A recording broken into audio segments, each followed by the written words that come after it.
So welcome to the No Ideas Original Podcast. You know, we're blessed to have the wonderful and amazing vocalist Tawatha Agee.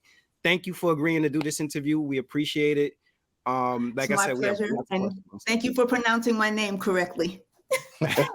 Well, my name is Shannon, and it gets butchered. I've heard all kind of variations. I've heard Shannon. So you understand.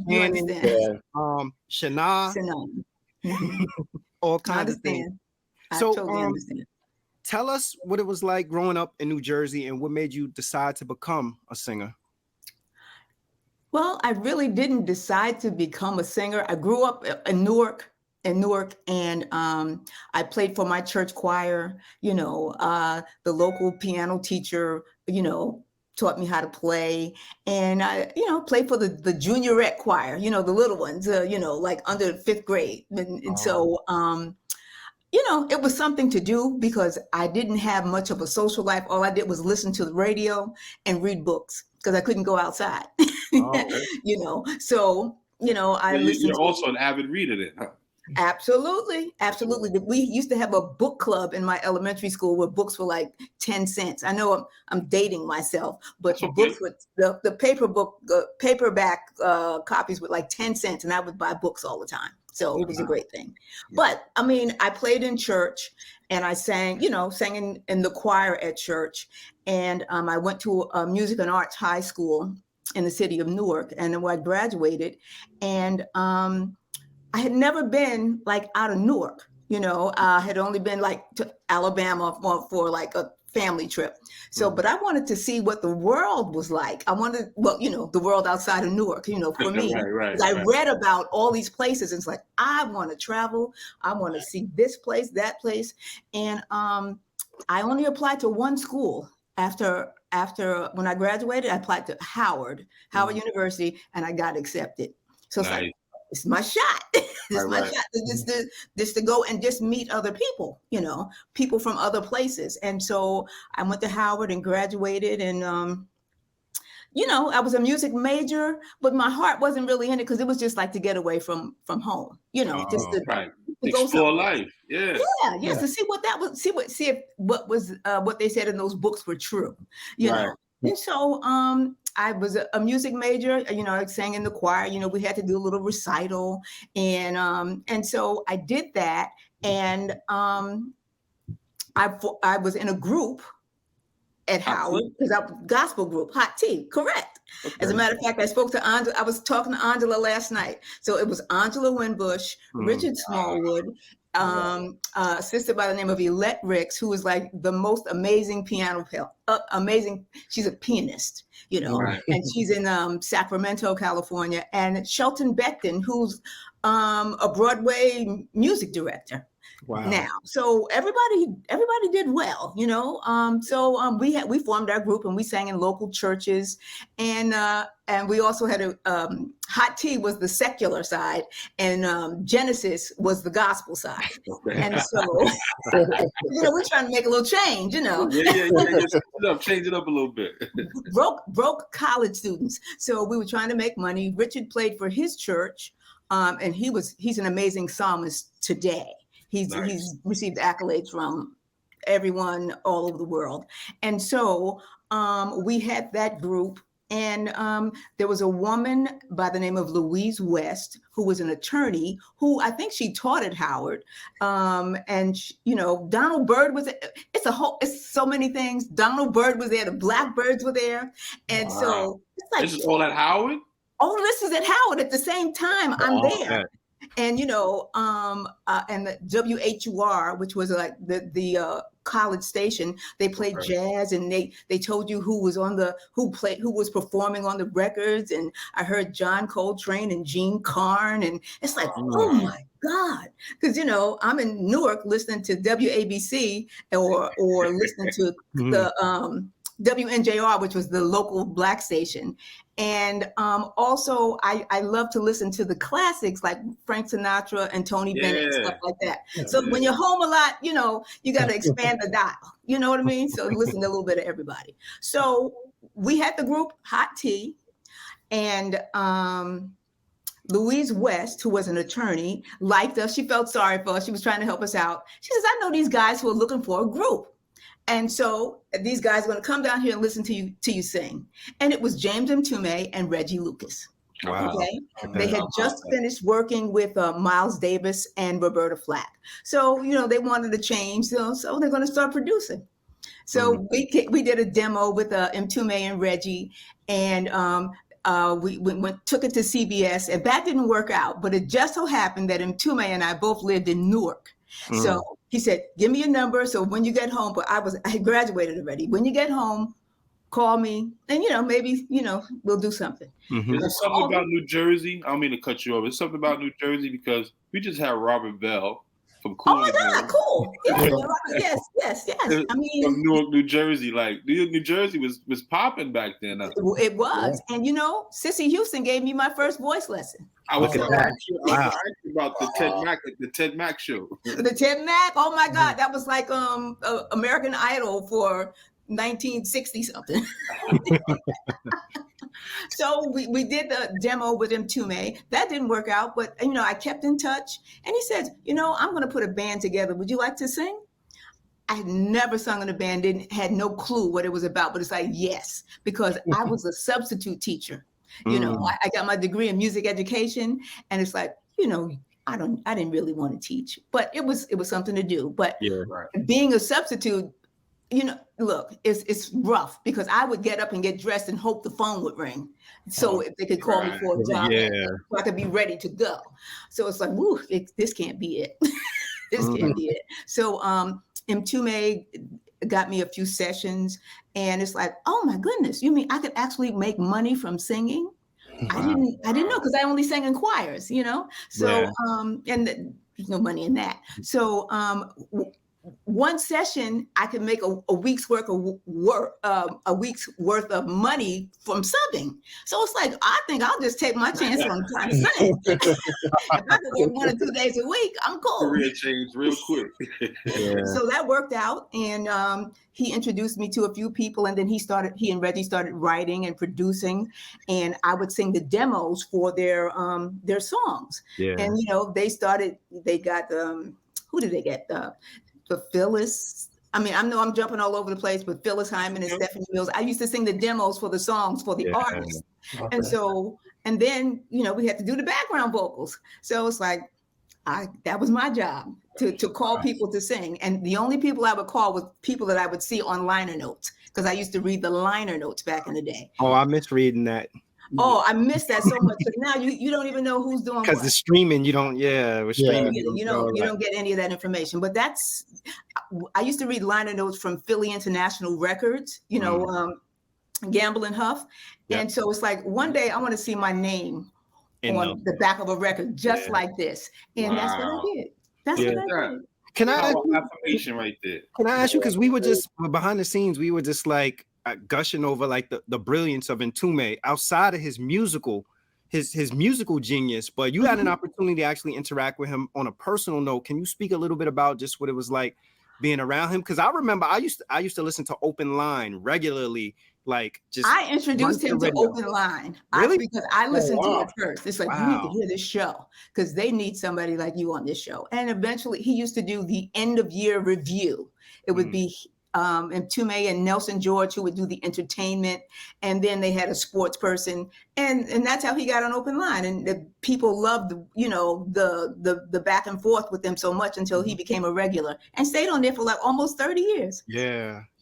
But being with Mtume is like, that was an education within itself, because he was a free spirit and intellectual, funny as all get out. I mean, people always saw his serious side, but the man was hilarious. He could have done stand-up, and just a brilliant guy, an avid reader. He taught me a lot, about the music business and how to present myself, because they don't do that anymore. Right now, everybody's like on their own, to try to make it. But it's like, this is what you do.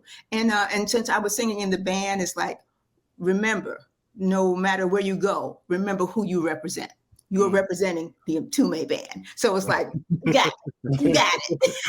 I got it. And so, there was a certain standard that, he held high. And it's like, this is what you do, because remember, people are always going to look at you and you know, you're going to took the represent a tone. lot. So you have to be all of that and a bag of chips. And so he taught me how to get the job, get payment for the job, and not have to call somebody else to come in to get my money.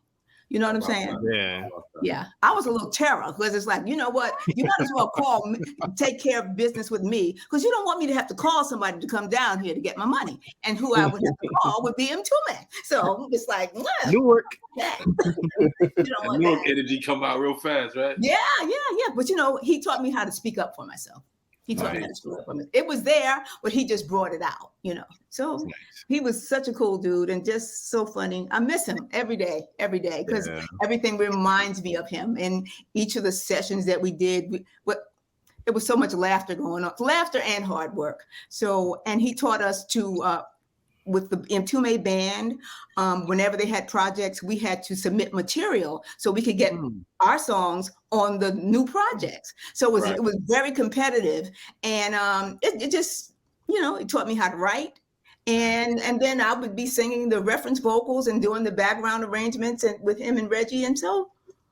And that was just my whole world. That was my whole world. And it's like, I didn't even know I could support myself like this.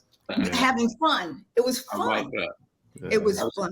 So. And I was going to ask you where the passion for songwriting come from, but I think you answered that pretty well. Yes. I mean, it was the competition. It was the competition, because everybody that was in the Mtume band were jazz artists. The original, well, with the Mtume band, you had the studio band. You had the band that went out on the road. And with Mtume, he always said, you know, the music has to change every time. So you would see different people on the album covers all the time. The only constant was Mtume and myself. So, you know, they were already world-class musicians to me. I mean, I just got out of school. I knew like nothing. But it's like, oh my God, there's Hubert Eves, there's Ed Moore playing the guitar, there's Howard King on the drums, and then we had Philip Field and Basil Farrington. It was like, oh my God, I can't believe I'm doing this. Here's an East Coast girl from Jersey, just graduated from Howard. Yeah. And now you're folded in the music business at an alarming, like, wow. Let me tell you, you know, Mtume was a hustler, and he taught me how to do that. I mean, that's, you know, that's the bottom line. And because it's like always, you know, you of course you have to, you know, protect yourself and do the best job that you absolutely can, because I didn't know anybody else singing. So it's like, okay, let's do this. And I'm the new girl on the block, and I'm calling people like Gwen Guthrie, Luther Vandross to come and sing on the record. It's like, who is this girl, Tawatha, calling us for a job? So I don't know, but she works with Mtume. So they all would come. And then I met Luther, and he asked me to go out on the road with him. It's like, why? Yeah, why not? And then that's what I did between Mtume records.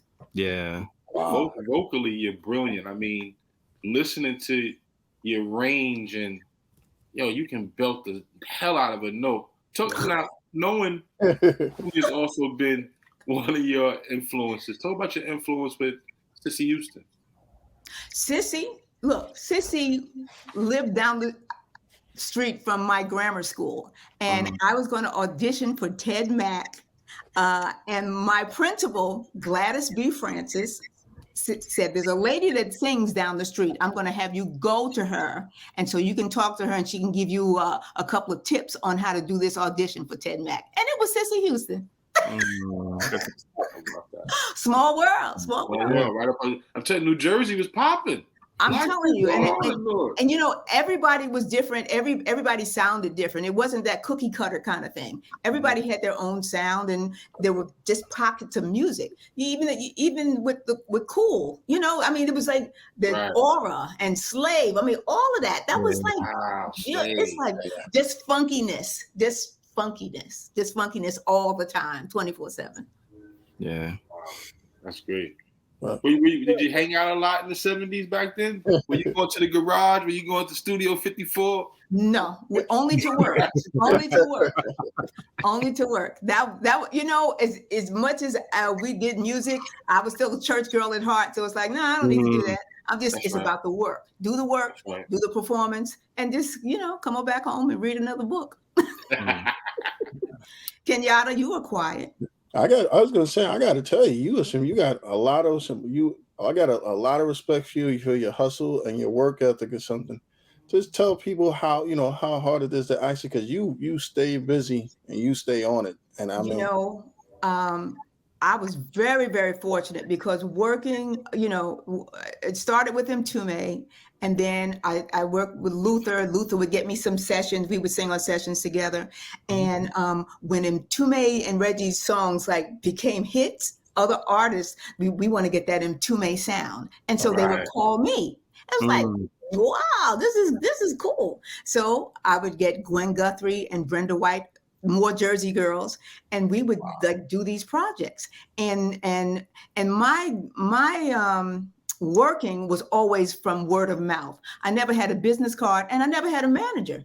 So and the work just kept coming because my work ethic was so strong. It's like, we're gonna get this right. I'll get the right singers to come in, and as long as I'm the boss, I'm cool. It's like, this is how we're gonna do it. And that was with Lenny Kravitz, and that was with Dave Matthews. And it's like, because Mtume would say, how do you get these jobs? It's like, it's word of mouth. Word of mouth. Because the work ethic was so strong. Well, I was gonna ask you that. You've made a successful career out of being essentially a backup vocalist. Absolutely. And if you think about it, a lot of people for some reason get so engulfed in having to be the person that's the front man or the front woman. I never had to do that. I always loved the background because I read the liner notes all the time, and sometimes you see the same names popping up on different records. It's like, wow, that might be cool. And it's like you can make a good living at it. I never had to be in the front. I could always be in the back. You didn't have to know my name. I just wanted to be there to sing, do the show, and leave. And that's what I don't understand, because I think that I'm sure there's intangibles that go into being a backup vocalist, but so many people get roped into wanting to be on the forefront. But you've made a successful career out of it. So what are some of the intangibles that actually go into being a backup vocalist? Well, you have to, first of all, you're a support singer. You're not out there trying to be the artist. You're not trying to be the star. You're not trying to be the name on the marquee. You're there to support the artist. And a lot of people, they get carried away once the lights come on, and it's like, oh, I'm gonna do a little extra here and there. And I've seen a lot of people get fired because of that, because it's you're hired to do one thing: support the artist. And sing in tune, do what you got to do. Because when I started, there wasn't a lot of the choreography. There was no big production. It was just hardcore singing. You know what I mean? I work with Lou Rawls, it's like, my grandmother used to listen to, you know what I'm saying? So it's like, I've been around a long time, and I've had a chance to work with different people, and it's the discipline. You have to know who you're working with. You just don't walk in there cold. Whoever I'm going to do a project with, I read their history, listen to their music, so I'm familiar with it. And that's what happened with me and Steely Dan. I worked with Steely Dan. It's like, oh my God, I listened to this Peg and Hey 19, and it's like, if I could just work with Steely Dan, I made it. And then I got the call. Wow. Got the call, and it's like, oh my God, and I think I did 2 or 3 tours with them. And then you just go on to the next artist. It's like, I didn't want to be there to stay. I just wanted to get that experience. And just feel what that was. And they were some great musicians. You know what's ironic about what you're saying? I'm just thinking about back early in the interview when you were talking about waiting to get that call as a substitute teacher. Oh, as a substitute. Kind of be, but if you hear where I'm going with this, but now it's almost like your passion may be your music and the ability to sing, and you're still a person who I get that call, I will deliver, I'll go wherever I need to do to go to make it happen. I'm just wondering, like, given the fact that you've had this opportunity, I'm sure you've been able to travel the world, you've performed with so many different people many, many times. Can you tell me your favorite performance and what made it your favorite performance, and also a time where performance didn't necessarily go the way you thought or you would have Oh, liked you mean it? the worst one, the best one and the worst one. You said it. I was trying to balance it up for you. Okay, so I'll tell you the worst one, and this was with Mtume, and we were going to I think it was Bowie State University, and they thought that Mtume was a jazz band. And so these were like jazz people expecting to see a jazz group, but it's no, we were funky, and it's like, this is not what we paid. Sophisticated funk, right? Sophisticated funk, and it's like, nope. They thought it was going to be Mtume, Miles, and all that other kind of stuff. It's like, no, they booked it incorrectly, but it's like the show must go on. You still got to do the show. Yeah. Right. So that was the worst one, only because there was some miscommunication. They just saw Mtume and thought it was just jazz. They didn't know he had moved on to something else. So when you looked down to the crowd, was it like blink faces? Like looking yes. like, what are they doing? But you know, the show must go on. The show must go on. Did y'all win them over? Well, you know, Mtume had the gift of doing that, because when he realized that they thought it was going to be a jazz thing, he said, no, this is not what that is. I moved on. So some people, you know, jazz people are very like Purists. staunch. It's very serious. It's like, this is not jazz. This is not jazz. It's like, well, no, it's not. You know, what's going on? But that was the worst. Now, the best was also with Mtume, the first time we went to Tokyo. And on my way over, on the flight over, we had a layover, I think in Seoul or something, and I lost my voice. And this was the first time we were going to be in Tokyo. Okay, so it's like, I can't sing. Wow. The promoter of the show knew a holistic doctor. Okay. And he took me to see the doctor. He gave me some herbs and stuff, and the voice came back, you know, and came back. And I was so happy that I had my voice back until I just like, it was the best show ever. You know what I mean? It was the best show ever, because I was grateful that I didn't want to be responsible for the band not being able to, the first time in Tokyo. And it's like, oh no, we can't. I would never forgive myself for that. And but God showed up. Bottle that stuff up and sell it. And you know what? It happened to me again years later, and I contacted the gentleman, the holistic doctor. But whatever he gave me was not allowed in the United States. So, because it's like, can you send me? He remembered me, you know. So it's like, can you send me? Tell me what it is. He said it's not available outside of Japan. Can't do it. Can't bring it across it. Can't do it. But that was the worst and the best. And it was both with Mtume. But I mean, I'm not responsible for the worst parts if I'm working for somebody else. You know, Mtume was more personal because that was family. Yeah. So you know, it's all good. Every show's a good show. If the audience doesn't get it, they just don't get it. That's a good way to look at it. Yeah. Keep it moving, man. Yeah, it's like, you know, keep it moving. That's right. Because, you know, you're doing 3 or 4 shows a week, you know, you're getting on the bus or the plane, you're going to the next gig, and it's like, you just keep going. I mean, we're traveling around the world and stuff, and you know, doing all the different gigs, is there any place that you find that you had like an unexpected fan following or a bigger fan following that you thought like a part of? Well, you know, the first time I went to Tokyo was not with Mtume. It was with an artist by the name of Teramasa Hino. And he's a trumpet player. He was like the Japanese Miles. And so we went on to, I was one of the background singers. And when we got to the airport, people were standing with albums that we had worked on, that the other background singers had worked on. And it's like, wow, these are, that's true fandom, right? Yeah. I mean, even like obscure things, they would have. It was like, how'd you get that? Somebody see other people read the notes. Yes. And you know, and Japanese people are they're very into the music, and they want to know. They're sitting there transcribing and doing whatever. It's like cool, and I appreciate people that appreciate the music. You know. Yeah. Well, one thing I appreciate, and I want to know this experience. You co-wrote 2 Hearts with Teddy Pendergrass and Stephanie Mills. Yeah, Yep. yeah. Lord That's my knows. favorite song. That's my That's favorite. my favorite song. That's why I'm Yeah. sitting here praising right now. That song. That was my first hit. You know, with the Oh my group, God. and I got Talk my about first good notes. car. I got my first good car with that song. You ain't stopped playing it, did you? Oh no, I love that song to this day. As a matter of fact, I'd like to redo it.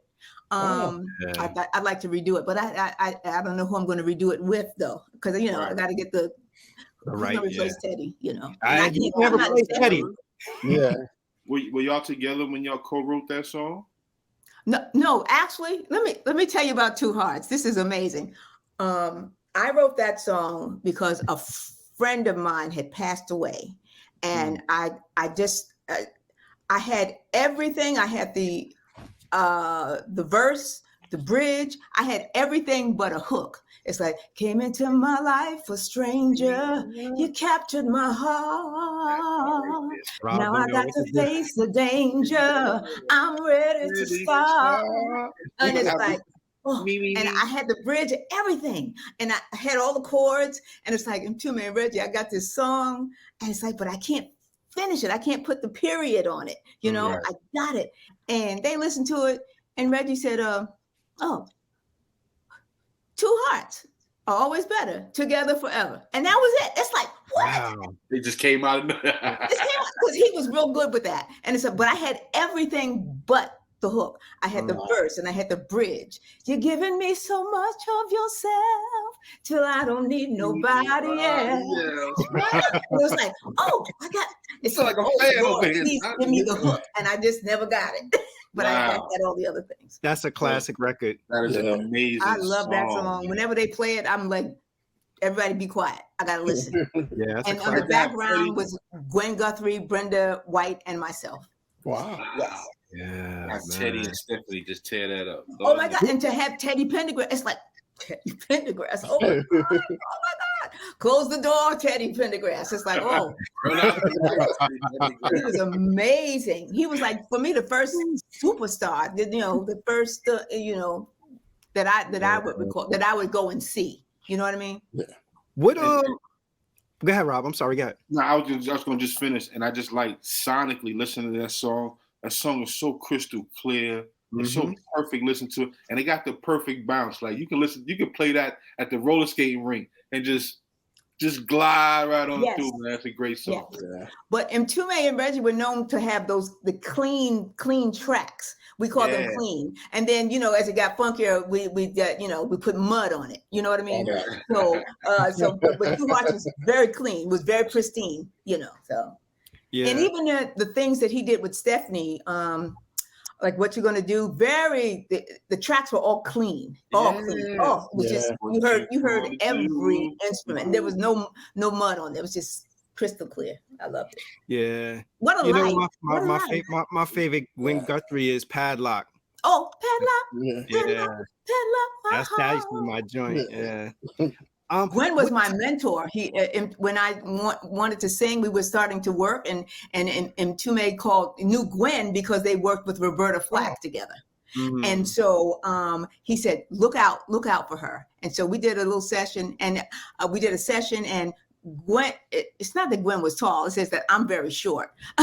It's like when we did sessions, I had to stand on the guitar case because everybody else was so tall. And she and she looked at me and she said, oh, you're pretty good. So it's like, that was the best for me. That was the biggest boost that I could possibly get, a compliment from Gwen Guthrie. So it's like, okay, I'm gonna do this. I'm gonna be like Gwen, because Gwen was doing the same thing.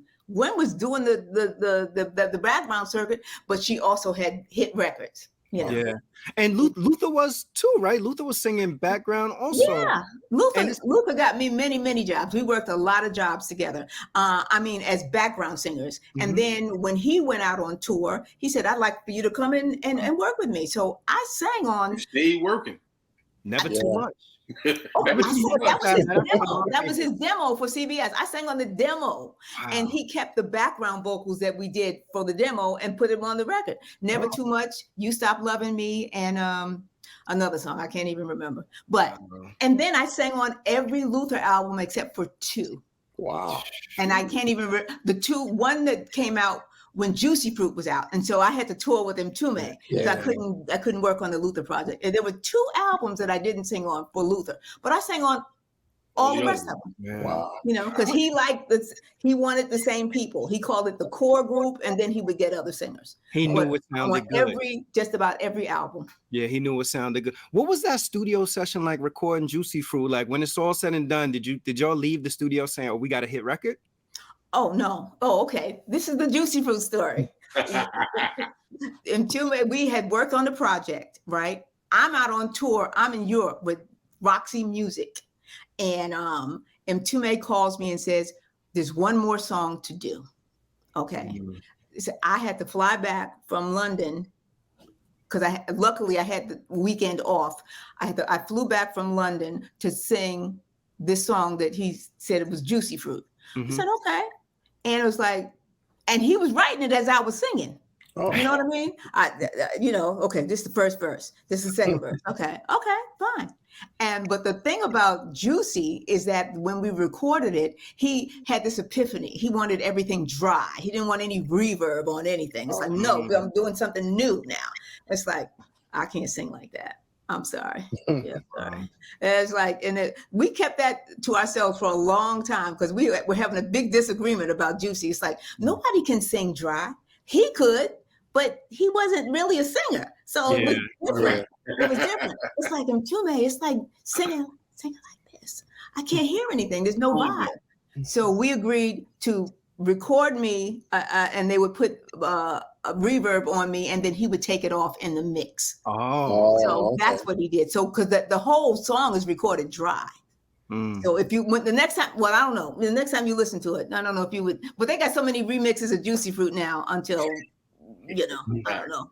But that's the Juicy Fruit story. I just came in to do it and I went back to London to work with Roxy Music and he would call me to tell me how the record was doing. He said, oh, it's down like 90 on the Billboard thing. It's like, oh man, and then it was 70. And then he said, I believe this. It's like 30. And it's like, you're not gonna believe this. It's like 20. And then he said, it's 10. He said, girl, it's number 1. Number 1. It was number 1. Time to hit the road. Yeah. And I was still working with Roxy Music when it was number 1. And Roxy Music came to New York to perform at Radio City Music Hall. And they were so nice. They played Juicy Fruit during their intermission. Nice. I mean, that's generous, very generous. Yeah. And Mtume was there and they kept playing. He said, could you please ask him to stop? Because they played it over and over again. It's running like, in the ground. Yeah, but I was away working with somebody else when that record was released. Wow. So, and then we had to do the tour. So it's like, well, Luther, I can't do this record because I got to do this tour with Mtume. So always busy. Bless you. In my mind, Luther Vandross is such a nice person that he probably was just so excited for your success that he probably was like, nah, no, go enjoy yourself. No. It was like, no, he totally understood because he was a singer. Of course, he's a masterful singer himself. Yeah. He understood. It's like you got to work your record. Yeah. So because you can always come back and sing on my stuff. So and it's like every January, Luther would go into the studio to work on a new project. We all knew that. But it's like couldn't wait because when you work for Luther, he did so many songs until you got covered with your insurance. You know what I'm saying? Right. So it's like, whoo, got my insurance for this year. All right, Luther. So, no, Luther would, he totally understood, because everybody wanted to do something else. He knew everyone wasn't going to be with him like forever. Right. Everybody wants other things to do. They want to do other things, explore other opportunities. Are there Luther Vandross records that's still like on the cutting room floor that we haven't heard yet? You know what? There are a few, but I don't know what's going to happen with that because, we recorded a lot of songs. So it's like, whatever happened to that thing? Remember that song we did? And it's like, well, I don't know if it came out. Because, you're doing so much work until by the time the record comes out, you might have sang on 12 songs and like 8 of them are on the record. Yeah. So, but if you hear it in the store, it's like, oh my God, is that me? That's us. That's us. That's the funniest part when you're like in the store and it's like they play the oldie station and it's like, oh my God, I remember that. And then you can't turn around and tell anybody background on that record. It's like, so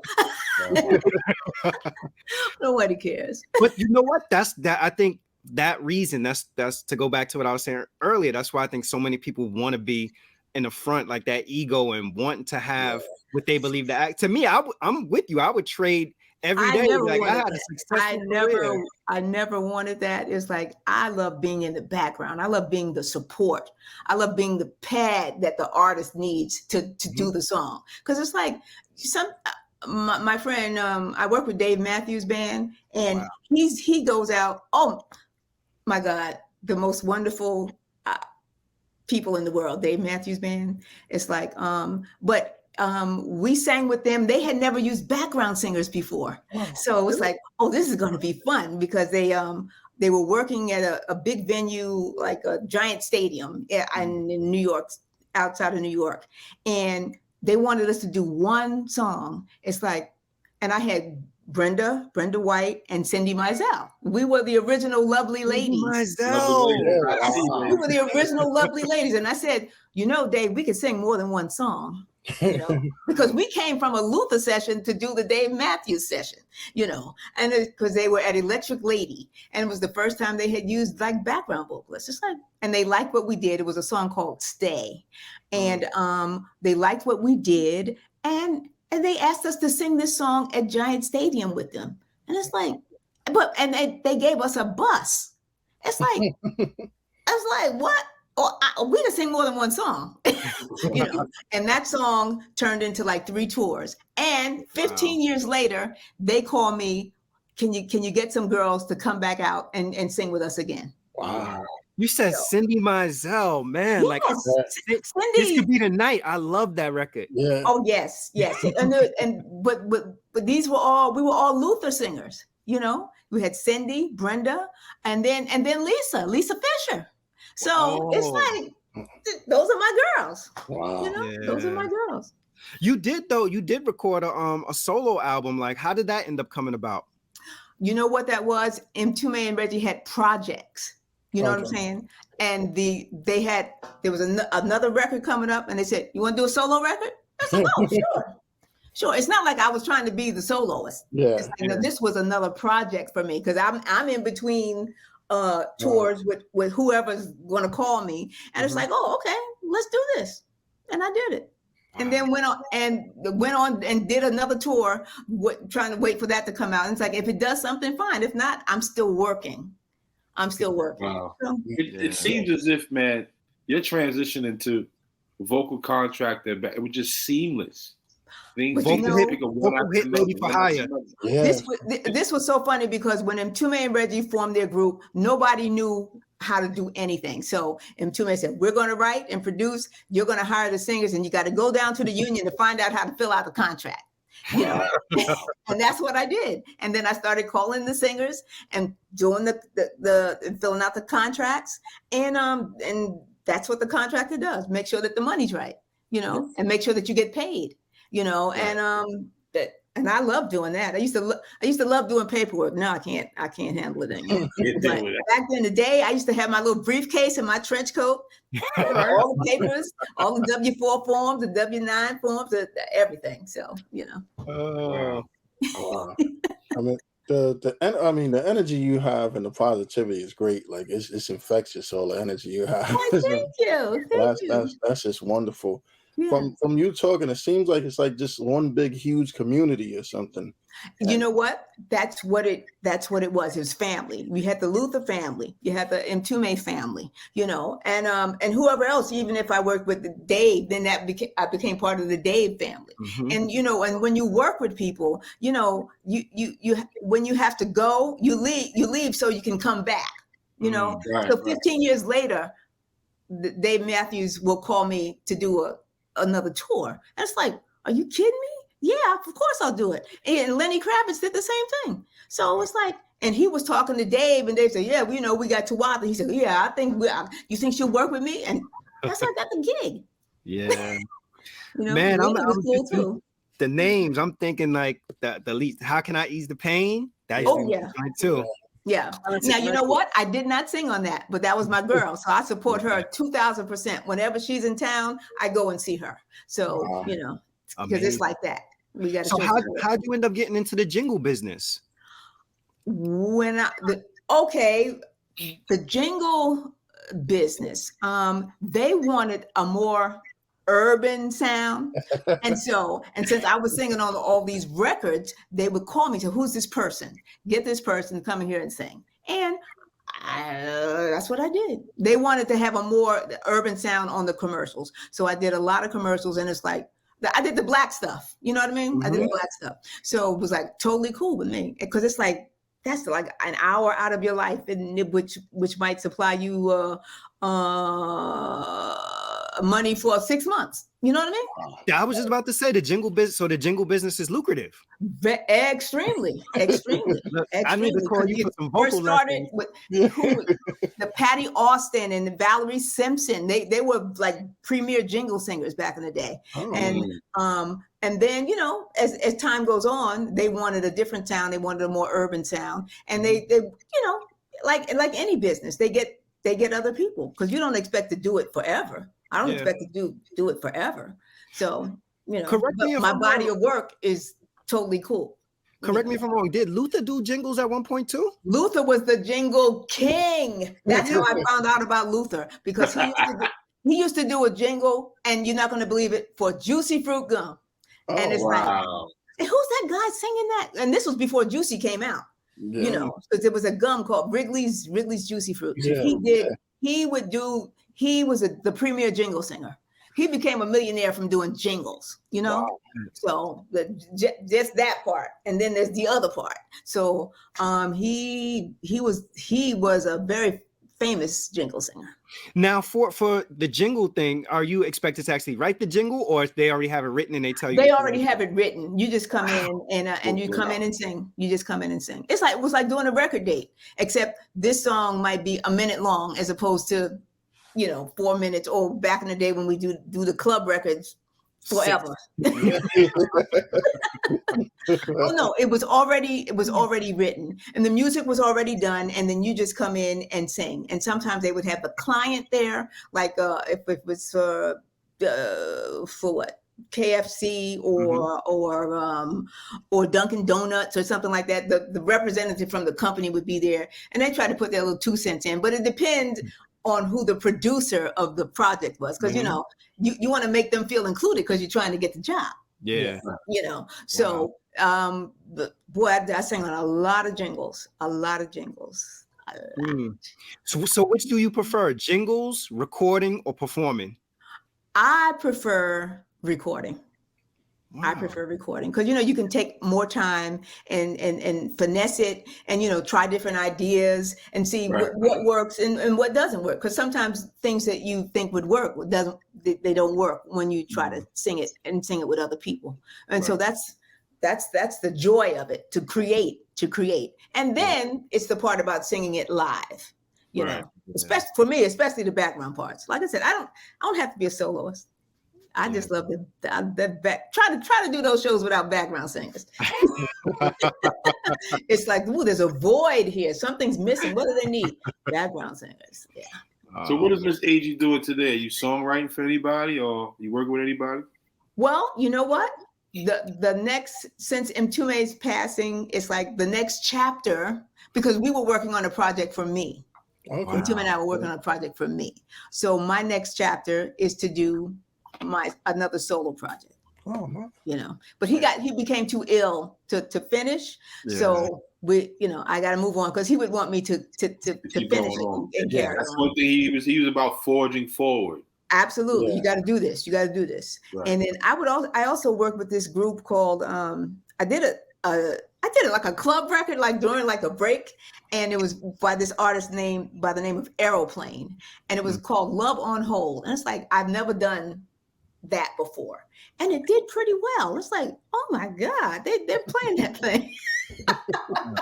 Because I'm just doing it to keep my chops up. You know what I mean? To keep my chops up. So when the next person calls, I'm ready. So the Aeroplane, and I work with this group called Chromeo. They're from out of Canada, and they're like a techno pop soul. They call themselves the Funk Lords. So it's like I fit right in. Fit right in with that. So it's cool. It's this. Whoever calls, and the price is right, I'll be there. Or I could recommend someone. You know what I mean?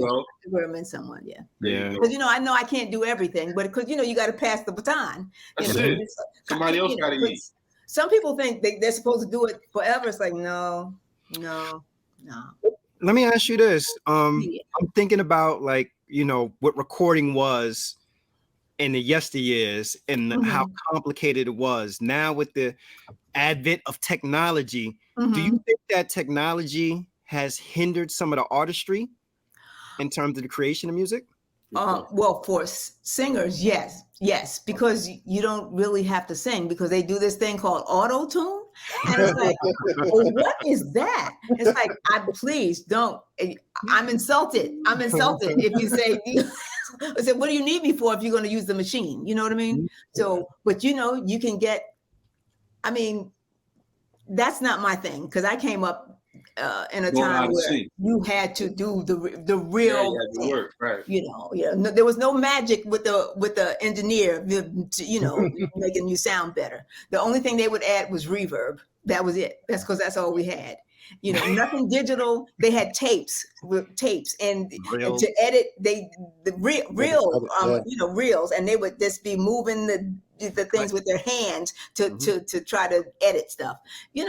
So that was it though. That was how I came up. That's why personally I have a different level of appreciation for musicians back then because what it took to actually create, and I'm not taking anything away from today's musicians. I think there's some people that are brilliant today, but I think to me, I always feel like creativity and innovation comes from lack of resources. Like when you don't have it, you have to get creative. You have to try different things. When you kind of have like this abundance of resource in a world at your fingertips, then you have an auto-tune situation. Right. Amazing.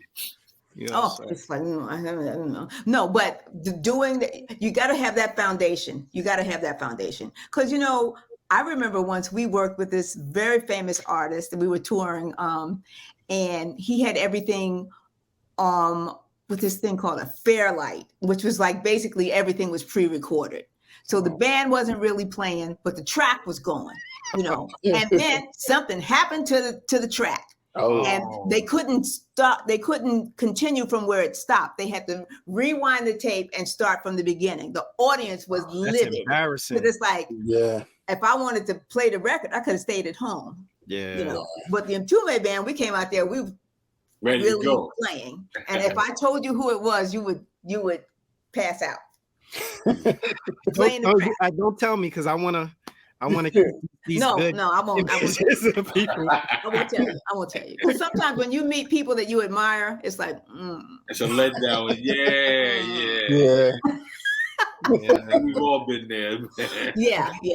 So let me just have this fantasy in my head about how wonderful you are all the time. So Well, I have to say this discussion hasn't been a letdown. I just your history, all that you've been involved in. Like I agree with Kenyatta, your energy is infectious. You seem like really excited about the work that you do. And I think that there are a lot of people in the industry that could kind of take something from you and look at potentially what their career could be. Because to me, there are many people that they're great singers. Yes. But for whatever reason, they believe that, okay, I have to be the soloist. I have to be in the spotlight. And that kind of puts the kibosh on their career when they don't get the level of success that they they're so crushed. They're so crushed that they didn't make it. It's like, but you don't have to be in the front. You don't have to be the soloist. You can still have a lucrative career. Exactly. Singing in the background. But for some reason, everybody I want to be the star. So you want to be a star? You know, it's like, Lights. But Lights, you know what the other action. thing that comes with the star? You can't go into the store, like you said, when you go in the store and be like, well, I'm singing on that Right. record. You can't go into the store when you're that star.